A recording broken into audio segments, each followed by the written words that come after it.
नमस्कार मेरे प्यारे साथियों, भगत सिंह कोचिंग क्लासेस में आप सबका हार्दिक स्वागत व अभिनंदन किया जाता है। उम्मीद करते हैं कि आप सभी अच्छे व स्वस्थ होंगे। हमने अपने चैप्टर की बात करें कि हम कंपाउंड इंटरेस्ट के बारे में 2 से 3 क्लास हमने पहले ही पढ़ चुके हैं। हमने आपको बताया था कि कंपाउंड इंटरेस्ट के जितने भी टाइप वाइज क्वेश्चन होंगे वो सारे के सारे टाइप वाइज क्वेश्चन आपको अच्छे से समझा दिए जाएंगे। इससे पहले हमने टाइप 1 और टाइप 2 की क्लासेज जो हैं वो अच्छे से पढ़ व समझ ली थी। आज हम टाइप 3 की बात करेंगे कि जहां पर अपने को कंपाउंड इंटरेस्ट और सिंपल इंटरेस्ट के अंदर अंतर दिया मिलेगा और अपने को सामने वाला प्रिंसिपल की डिमांड करेगा। और कल हमने अपने वीडियो के अंदर बताया था कि सितंबर के अंदर दिल्ली पुलिस की जो वैकेंसी है वो आने वाली है। तो अभी से 2025 की दिल्ली पुलिस और एसएससी जीडी की तैयारी के अंदर आप जुट जाएं। बिना टीम को गवाए हम बात कर रहे हैं कि टाइप 3 के अंदर अपने को सामने वाला 3 साल का ब्याज या फिर कंपाउंड इंटरेस्ट और सिंपल इंटरेस्ट के बीच अंतर पूछेगा। टाइप 3 में अपने को दिया है कि 18,000 जो रुपए हैं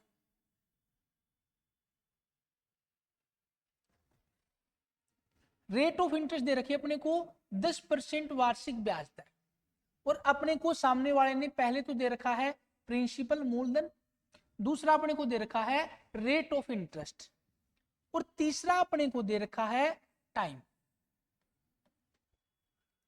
अब अपने को प्राप्त होने वाला कंपाउंड इंटरेस्ट की बात कर रहा है कि यदि 18,000 रुपए मूलधन है, 10% रेट है और 3 साल जो है वो समय है, तो कंपाउंड इंटरेस्ट कितना होगा। इसके लिए मैंने आपको पहले से ही 2 से 3 तरीके बता दिए थे। आपको जो भी अच्छा तरीका लगे वो आप वहां से क्वेश्चन कर सकते हैं। पहला तरीका बताया था हमने कि रेट जो है इसको अपने को भिन्न संख्या के अंदर लिखना है। तो हमने बताया रेट 10% है, 10% को हम लिख सकते हैं 1/10। पहली साल होगी, मूलधन यहां आएगा, अमाउंट यहां पर आएगा, 10 रुपए है, 1 रुपये ब्याज लगेगा, तो टोटल मिश्रधन कितना हो जाएगा 11 रुपए। दूसरी साल फिर आएगी, 10 रुपये मूलधन है, 1 रुपये ब्याज लगेगा, 11 रुपये अपना जो है अमाउंट हो जाएगा। फिर से तीसरी साल की बात करोगे आप, 10 रुपये मूलधन है, 11 रुपये अपना अमाउंट हो जाएगा। जब हम 10 की 3 बार गुणा करेंगे तो यहां पर आ जाएगा 1000 और 11 की 3 बार गुणा करेंगे तो हम बता देंगे 1331। यानी कहने का मतलब ये है कि मूलधन जो है वो 1000 रुपए और जो अपनी अमाउंट मिश्रधन आया है वो आया है 1331 रुपए। तो इन दोनों के बीच के अंतर को ही हमने बोला है कंपाउंड इंटरेस्ट। ये कितना बच गया 331। लेकिन जब आप ध्यान से देखोगे तो अपने को सामने वाले ने मूलधन कितना दिया है 18,000। यानी हम बात करेंगे यहां पर अपना मूलधन कितना है 1000, इसका कितना गुना है आप बताओगे 18 गुना। इसका 18 गुना मूलधन अपने को सामने वाले ने दे रखा है। या मैं ये कहूं कि मूलधन 1000 की बजाय सामने वाले ने दे रखा है 18,000। तो एक का मान निकालेंगे तो इन 3 जीरो से 3 जीरो कट जाएगी। यानी एक कितने गुणे के बराबर है 18 गुणे के बराबर। तो अपना कंपाउंड इंटरेस्ट जो आया है ये भी 18 गुना सीधा सीधा हो जाएगा। 331 को जब हम 18 से गुणा करेंगे तो अपना कंपाउंड इंटरेस्ट आ जाएगा। अब क्वेश्चन के अंदर अपने को हमेशा इन चारों ऑप्शनों के ऊपर एक नजर हल्की सी अपने को डालनी पड़ेगी और अपने को इनके इकाई अंक को देखना पड़ेगा। आप यहां पर देखोगे 6008 ये 4 इकाई अंक है और आपको पता है जब आप एक की मल्टीप्लाई 8 से करेंगे तो आपका इकाई का अंक 8 आएगा। तो अपने को इनकी मल्टीप्लाई करके टाइम वेस्ट ना करके सीधा हम बता देंगे 331 को जब आप 18 से गुणा करोगे तो अपना आंसर आ जाएगा 5958। अपने को इस प्रकार से थोड़ा सा दिमाग लगा के पेपर के अंदर क्वेश्चन करने पड़ेंगे, तभी आपका टाइम के अंदर पूरा पेपर पास हो सकेगा। यदि आप मूर्खों की तरह इनकी गुणा करोगे पेपर में जाकर तो कभी भी एक पूरे टाइम के अंदर आप अपने पेपर को अच्छे से नहीं कर पाएंगे। पहला तरीका तो ये था। दूसरा तरीका हमने क्या बोला था कि यदि आप रेट ऑफ इंटरेस्ट को एक भिन्न संख्या के अंदर लिखते हैं, फ्रैक्शन के अंदर लिखते हैं, तो जितना समय दे रखा है आपको 3 वर्ष, अपने को उसकी गुणा इतने से कर देनी है बार बार में, वो आपको अपना प्रिंसिपल मान लेना। यानी 10 की आप 3 बार गुणा करोगे तो आ जाएगा 10 की क्यूब 1000, और ये ही आपको प्रिंसिपल मान लेना। मानना क्यों है? क्योंकि जब आप इसका 3 बार रेट ऑफ इंटरेस्ट निकालोगे तो कोई भी चीज जो है वो पॉइंट के अंदर दशमलव संख्या में नहीं आएगी, और जब कैलकुलेशन आपकी दशमलव संख्या में आती चली जाएगी उतना ही आप क्वेश्चन के अंदर फंसते चले जाएंगे। तो मैं बताऊंगा 1000 रुपए के ऊपर 10% ब्याज, यानी सीधा 1/10 करेंगे तो आपका ब्याज लगेगा 100 रुपए, ब्याज सीधा लग जाएगा 100 रुपए। ये तो पहली साल का ब्याज। दूसरी साल की बात करेंगे तो इसके ऊपर भी अपना ब्याज लगेगा। इस 1000 के ऊपर जब आपका ब्याज लगेगा तो वो भी हो जाएगा 100 रुपए।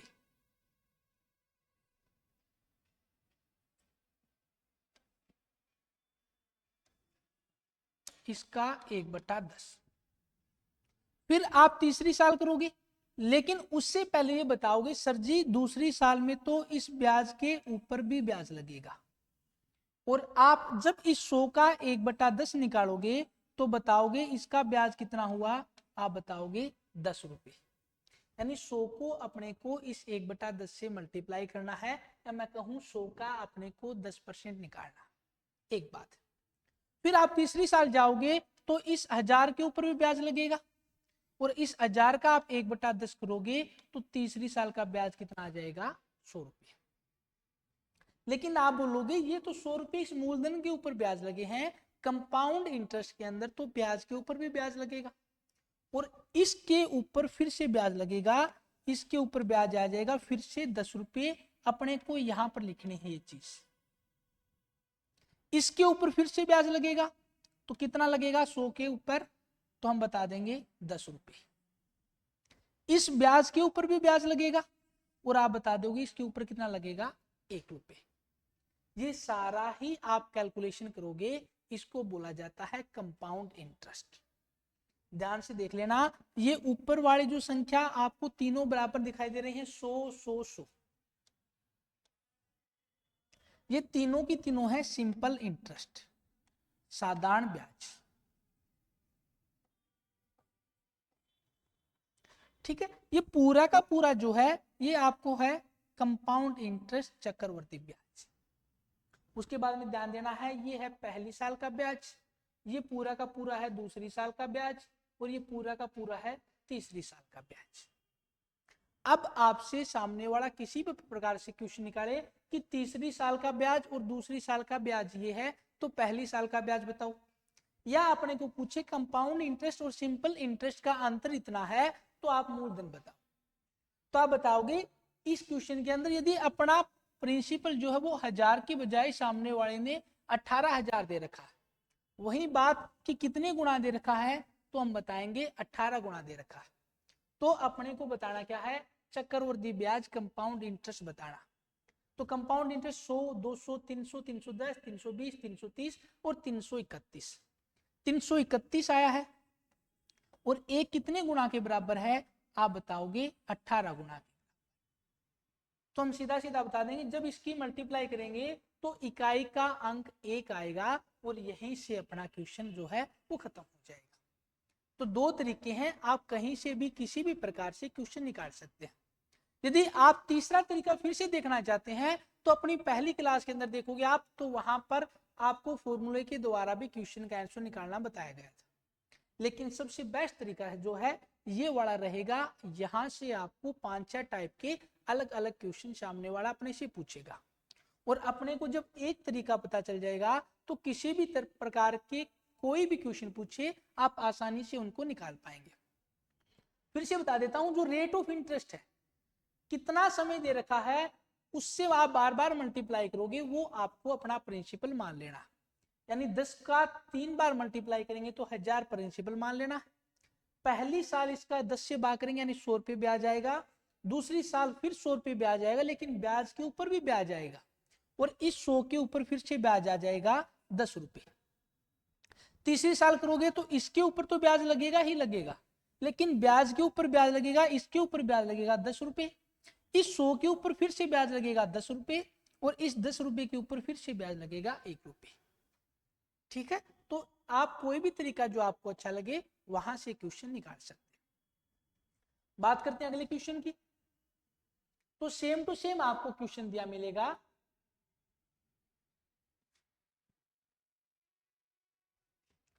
अपने को वही तरीका लगाना है, वही चीजें पूछ रखी होंगी। पहला अपने को दे रखा है 8,000 रुपये दे रखा अपने को,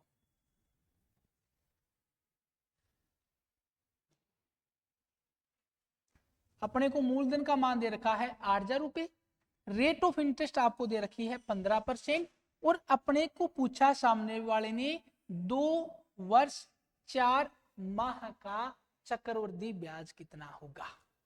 और यहां पर आपको वही एक तरीका अप्लाई करना है जो हम बार बार लगातार पिछले वाले क्वेश्चनों के अंदर भी करते आ रहे हैं। पहला काम क्या करना है, अपने को इस रेट ऑफ इंटरेस्ट को फ्रैक्शन में बदलना है। 15% है, परसेंट का निशान हटाएंगे, अपूर्ण में अपने आप 16 कर देंगे, 5 से काटेंगे, 5 दिया 15, और 5 से काटेंगे 20, तो हमने इसको फ्रैक्शन में बदल दिया 3/20। अब देखना यहां पर समय अपने को पूरी साल के अंदर नहीं दे रखा, 2 साल और 4 माह दे रखा, तो आपको क्या करना है, टाइम को 3 के हिसाब से 3 बार मल्टीप्लाई करना है इसकी, और मल्टीप्लाई आप 20 की 3 बार करोगे तो 20 का जो क्यूब है वो सबको पता है 8,000 रुपये होता है। या यदि नहीं करना आता तो 2 की 3 बार क्यूब कर लो, 2 गुणा 2 गुणा 2 8, और 3 जीरो अपने आप लगे आ जाएंगी, तो अपने को मूलधन जो है वो 8,000 रुपये मानना। अब आप पूरी कैलकुलेशन कर लेना, कहीं भी क्वेश्चन जो है वो आपके पॉइंट के अंदर दशमलव संख्या में नहीं आएंगे।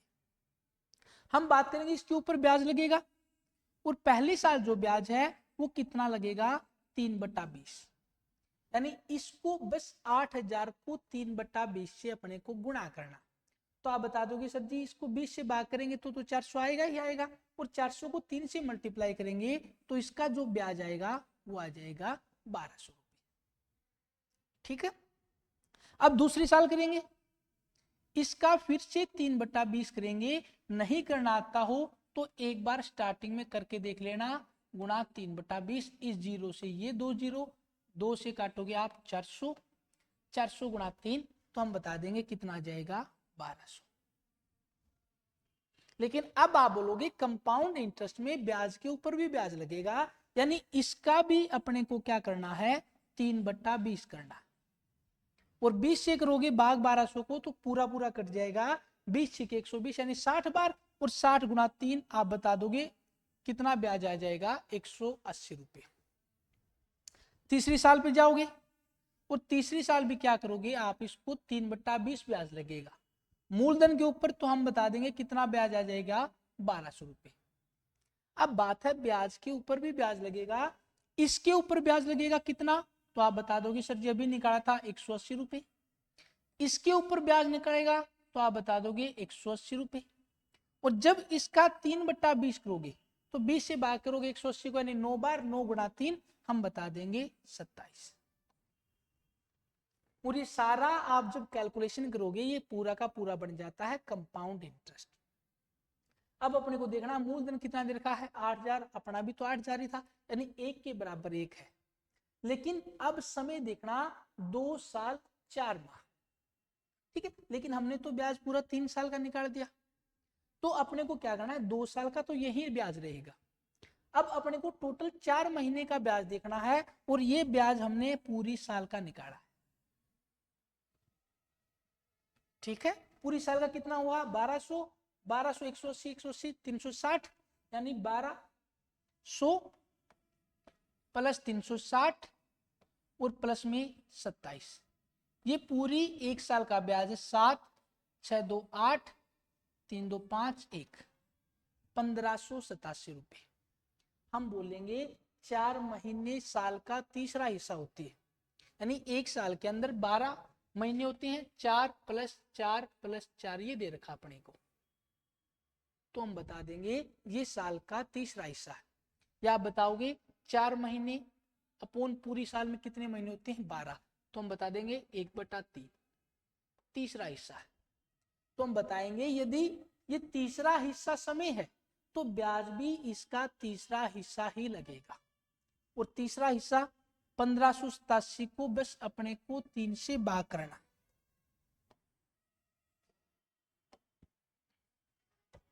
3 से काटेंगे, 3 5 15, 3 दूनी 6, 3 निम 27, कितना आ जाएगा 529 रुपए। ये अपने अगले 4 महीनों का ब्याज है, पूरी साल का ब्याज नहीं लेना। अब बात करते हैं कि टोटल कंपाउंड इंटरेस्ट कितना बन गया। तो अब आप फिर से मूर्खों की तरह इनको अपने को जोड़ना नहीं। आप बोलोगे यहाँ पर भी इकाई का अंक 0 है, यहाँ 0 है, यहाँ 0 है और यहाँ पर इकाई का अंक 9 है। जब आप इन सबको जोड़ोगे भले ही कुछ ना आए लेकिन इकाई का जो अंक है वो 9 जरूर आएगा। तो अपने को पहले ऑप्शन के ऊपर ध्यान देना है। तो हम बताएंगे इन 4 ऑप्शनों में से सिर्फ इसी ऑप्शन के ऊपर इकाई का अंक 9 है। जब इसी अंक के ऊपर इकाई का अंक 9 है तो बिना सोचे समझे अपने को आंसर भी यही कर देना है कि टोटल इसका जो आंसर आ जाएगा वो 3109 आएगा। यदि आप फिर भी आंसर की पुष्टि करना चाहते हैं तो आप इन सबको फिर से जोड़ सकते हैं। 1200 1200 2400 2400 और 180, तो हम बता देंगे कितना बन गया 2580। प्लस में 4 महीने का ब्याज आप बताओगे 529, 9 8 2 10, 5 5 10 11, 2 1 3। तो आना जब 3109 ही है तो इन सबको जोड़ के पेपर के अंदर टाइम वेस्ट भी नहीं करना चाहिए। ठीक है, तो अपने को इस प्रकार तीनों साल का ब्याज निकालना है। जितना टाइम दे रखा हो सकता है सामने वाला इन 4 महीने के बजाय अपने को 6 महीने दे दे, तो यहां पर जो ब्याज आएगा वो अपने को 1/2 करना है। जितना टाइम दे रखा है उस हिसाब से आप इस इंटरेस्ट को जो है वो कैलकुलेट कर सकते हैं। अब बात करते हैं अगले क्वेश्चन की। यहां पर अपने को सामने वाले ने रेट ऑफ इंटरेस्ट अलग अलग दे दी लेकिन अपना तरीका सेम है, तो अपने को डरने की तो कोई बात नहीं है। यहां पर दे रखा है कि मूलधन जो है वो 10,000 रुपए, समय जो है वो 3 साल है। इसका अपने को चक्रवृद्धि ब्याज यानी कंपाउंड इंटरेस्ट निकालना है। जब पहले साल की रेट ऑफ इंटरेस्ट है 4%, दूसरे साल की रेट ऑफ इंटरेस्ट है 5% और तीसरे साल की रेट ऑफ इंटरेस्ट है 6%। अब आप सोचोगे सर जी ये तो मुसीबत कर दी अपने, कुछ नहीं करना, वही बात है। 4% को आप लिखोगे 1/25, 5% को आप लिखोगे 1/20 और 6% को आप जब लिखोगे 6/100 यानी 2 से काट देंगे 3/50। ठीक है, इतनी चीज आ गई समझ में। अब आपको इन सब वो संख्या देखनी है तो इन सबसे पूरी पूरी कट जाए, वो मूलधन मान लो आप, कोई फर्क ही नहीं पड़ेगा। तो मैं बताऊंगा 25 20 50 ये सारी की सारी जो संख्या है वो 500 से कट जाएगी। तो अपने को मूलधन जो है वो 500 रुपए ही मान लेते हैं। मानने को आप मूलधन कुछ भी मान सकते हो लेकिन कोई ऐसी संख्या मान लोगे जिसमें 25 का 20 का 50 का भाग नहीं जा रहा होगा तो चीजें दशमलव संख्या के अंदर आने लगेंगी। और जब संख्याएं पॉइंट के अंदर दशमलव संख्या में आएंगी तो पेपर करना थोड़ा सा टफ हो जाता है। तो हम बताएंगे 500 के ऊपर पहली साल ब्याज कितना लगेगा 1/25। तो आप बताओगे कितना रुपए ब्याज लगेगा, तो हम बता देंगे सर जी 20 रुपए। ठीक है, आप और भी अच्छे से करना चाहते हो या कुछ और रकम अपने आप सोच रहे हो, कुछ भी सोच लो, 5,000 रुपये मान लो, कोई फर्क नहीं पड़ने वाला। मूलधन आप कुछ भी मान लो लेकिन जो संख्याएं 25 20 50 से कटेंगी वो आपके लिए फायदेमंद है। या फिर आप पूरा का पूरा 10,000 मान सकते हो, कोई फर्क नहीं पड़ने वाला। तो मैं बताऊंगा 5,000 को जब हम 20 से भाग देंगे तो पूरा पूरा काटेंगे, 25 से भाग देंगे तो 200 बन जाएगा। ठीक है, अब दूसरी साल, और दूसरी साल की रेट ऑफ इंटरेस्ट क्या है आप बताओगे। दूसरी साल तो सामने वाला 5% के ऊपर हिसाब से ब्याज ले रहा। जब आपको इसको 20 से मल्टीप्लाई करोगे तो देखना 0 से 0 कट जाएंगे, 500 में 2 का भाग दोगे तो अपने आप कितना बच जाएगा 250, ये आपका ब्याज आ जाएगा। लेकिन चक्रवृद्धि ब्याज में सामने वाला ब्याज के ऊपर भी ब्याज लेगा, इसके 200 के ऊपर फिर से ब्याज लेगा, और रेट ऑफ इंटरेस्ट दूसरे साल की कितनी है आप बताओगे 1/20, और 200 में जब 20 का भाग करोगे तो कितना आ जाएगा 10। ठीक है। अब तीसरी साल की रेट ऑफ इंटरेस्ट सामने वाले ने कितनी दे रखी है 3/50, यानी जब इससे काटेंगे तो ब्याज कितना आ जाएगा 300 रुपए। लेकिन इस ब्याज के ऊपर भी ब्याज लगेगा, पहले इसके ऊपर ब्याज लगेगा 200 का, जब आप 3/50 निकालोगे तो आप बताओगे कितना ब्याज आ जाएगा 12 रुपए। इसके ऊपर भी ब्याज लगेगा, 250 का 3/50 निकालोगे तब बताओगे 15 रुपए। ठीक है। और जब आप 10 का 3/50 निकालोगे तो ये चीजें पॉइंटों में आने लगेंगी। ठीक है। आप चाहो तो चीजें पॉइंटों में ला सकते हैं, कुछ फर्क नहीं पड़ने वाला, लास्ट की चीज है तो पूरे कैलकुलेशन में अपने को परेशानी नहीं होगी। आप बताओगे 10 का 3/50, 0 से 0 कट जाएगी, 5 से काटोगे तो आप बता दोगे 0.6 रुपए। ठीक है, कोई फर्क नहीं पड़ा अपने को। तो अपने को मूलधन सामने वाले ने 5,000 की बजाय कितना दे रखा है 10,000। इस 5,000 की वैल्यू कितनी दे रखी है अपने को, तो आप बता दोगे इसकी वैल्यू अपने ने दे रखी है 10,000। एक की वैल्यू निकालेंगे तो एक की वैल्यू कितनी गुना है हम बता देंगे 2 गुना। चक्रवृद्धि ब्याज पूछा है, इन सबको अपने को क्या करना है 2 से मल्टीप्लाई करना। ठीक है। तो हम जोड़ेंगे 15, 12, 27, 27.6, यानी कुछ भी हो यहां पर इकाई का अंक फिर से क्या आ जाएगा 6 आएगा। सही आएगा क्या 15, 12, 27, ठीक है 27.6 इकाई का अंक ये आएगा। एक को अपने को 2 से गुणा करना, जब इसको आप 2 से मल्टीप्लाई करोगे तो 6 को 2 से मल्टीप्लाई करोगे इकाई का अंक 2 आएगा। अब सामने वाला जानबूझकर अपने को इस प्रकार के ऑप्शन दे रहा है, लेकिन दशमलव के बाद में कोई नंबर के बाद में इन जीरो की कोई भी वैल्यू नहीं होती अपने आप में। ठीक है। तो आप इसको चाहे सीधा 20 लिखो या 0.2 लिखो, बात एक ही है। और अपने को पता है कि इकाई का अंक 2 आएगा, तो बिना सोचे समझे अपने को इससे आंसर के ऊपर टिक कर देना।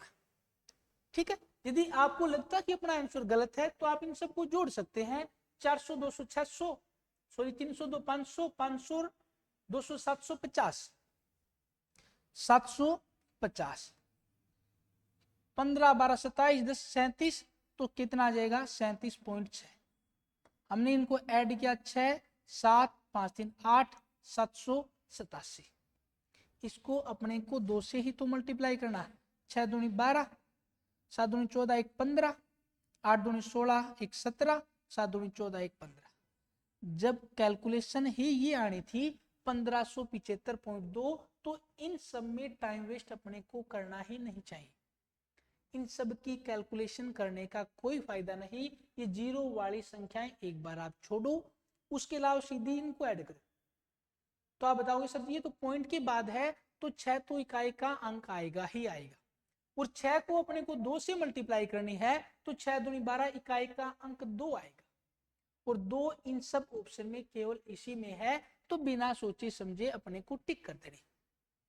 ये पैटर्न जरूर याद रखना।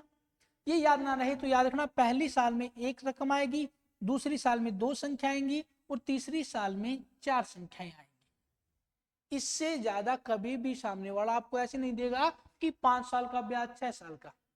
पेपर बनाने वाला जो है उसको पता होता है कि कितने टाइम में बच्चा कितने क्वेश्चन कवर कर सकता है। तो मैक्सिमम पेपर के अंदर आपको ज्यादा से ज्यादा 3 साल का ही चक्रवृद्धि ब्याज पूछ सकता है। जब रेट ऑफ इंटरेस्ट इस प्रकार अलग अलग दे दे तो डरना कुछ नहीं है, आप ऐसे यूज कर सकते हैं। या दूसरा तरीका जो हमने पढ़ा था 4%, इसको लिखो 1/25, यानी ब्याज मूलधन 25 है तो अमाउंट हो जाएगी 26। 5% का मतलब 1/20, 20 से कोई चीज है कितनी हो जाएगी 21। और तीसरी साल 6% यानी 3/50, 50 से कोई चीज कितनी हो जाएगी 53। आपको इन सब की गुणा करनी है। कितनी आ जाएगी? 25 गुणा 20, 25 दूनी 50, 500, 500 गुणा 50, ठीक है। इनकी गुणा करनी है और इनका जो अंतर आए वही कंपाउंड इंटरेस्ट आएगा। आप ऐसे भी क्वेश्चन को निकाल सकते हैं, लेकिन बेटर वो रहेगा आप उस प्रकार क्वेश्चन को निकालें, क्योंकि देखना आप 4 नंबर टाइप में, 5 नंबर टाइप में आप क्वेश्चन अलग प्रकार के आएंगे और तब आपको अपने क्वेश्चन करने का पैटर्न बदलना पड़ेगा। लेकिन आपको अलग अलग टाइप के क्वेश्चन के लिए बार बार पैटर्न ना बदलना पड़े, उसके लिए हम एक ही टाइप को फॉलो कर रहे हैं।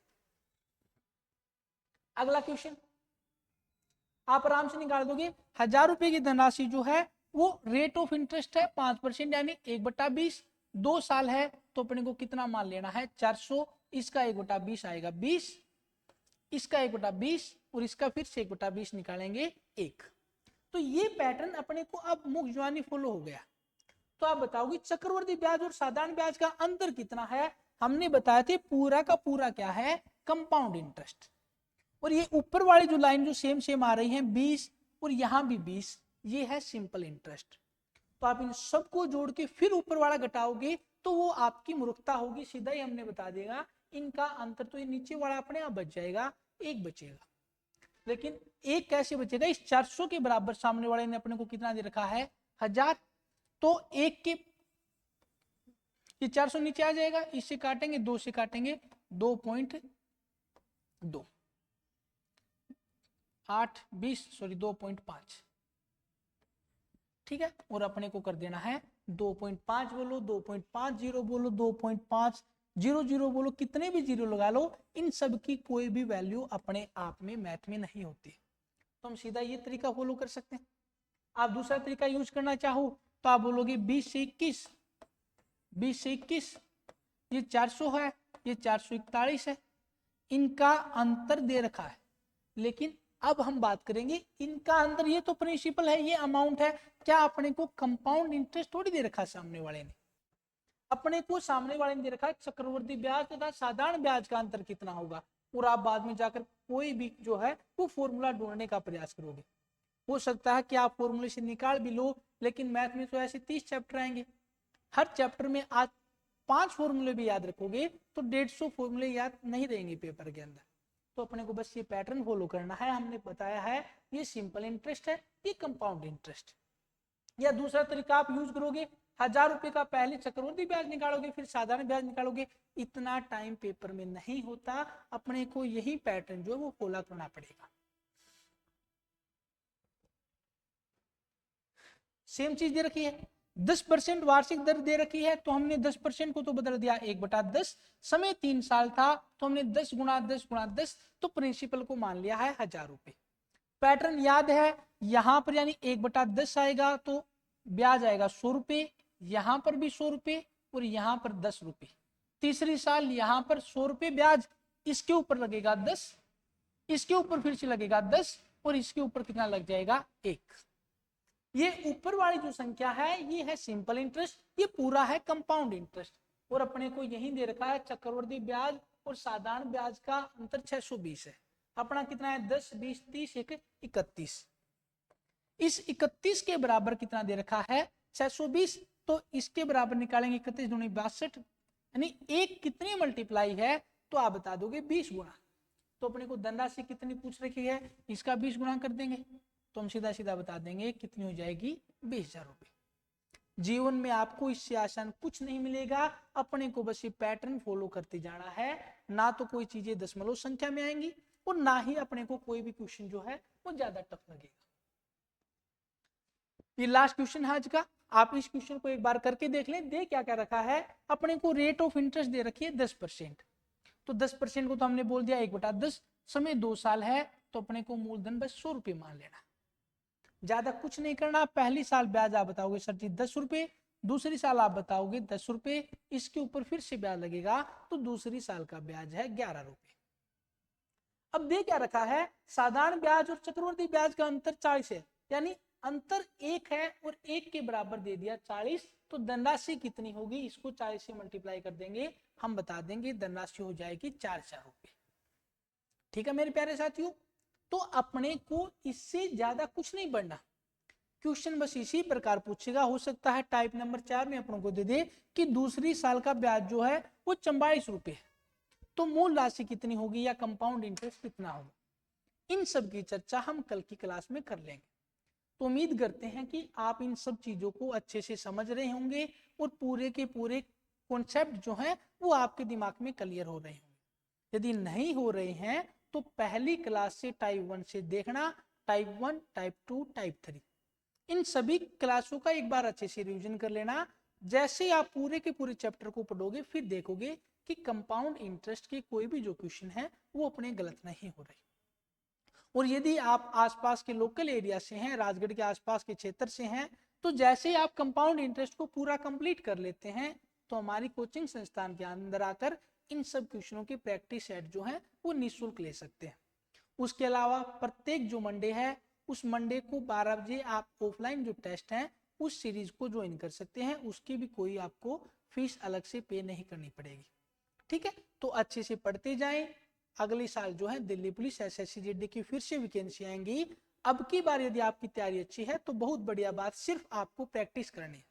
और यदि आप नई नई तैयारी जो है वो स्टार्ट करना चाहते हैं तो आप या तो घर पर बैठ के आपसे पढ़ाई की जा सकती है तो अच्छे से पढ़ ले, या फिर वरना आप चाहते हैं कि कोई एकेडमी कोई कोचिंग संस्था ज्वाइन करें तो एक बार डेमो लेकर जरूर देखें।